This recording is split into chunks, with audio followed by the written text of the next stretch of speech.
Je vais terminer avec la dernière capacité du modèle, qui est aussi probablement celle qui est la plus novatrice. C'est-à-dire qu'on a utilisé des modèles de diffusion, un petit peu comme ce qu'on fait avec les images, pour générer des séquences avec un but particulier.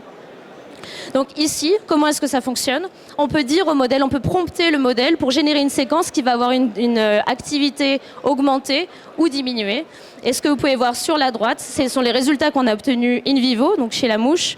Et on voit que chaque fois qu'on prompte des séquences pour avoir une activité régulatrice plus basse, on voit en bleu ici que celles-ci sont plus basses que celles qu'on aurait observées dans la nature.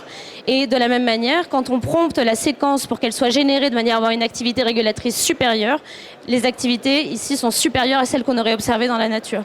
Donc on est capable ici de prompter le modèle de manière à créer une séquence d'ADN.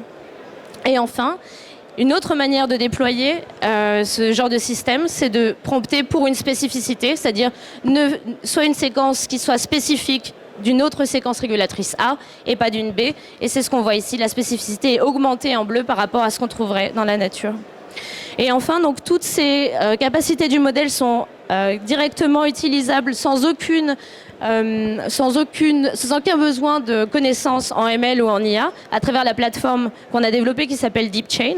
Donc ici, il suffit de rentrer la séquence d'ADN pour pouvoir faire à la fois la notation de génome, l'évaluation de variants, la prédiction de données fonctionnelles, mais aussi la génération de séquences.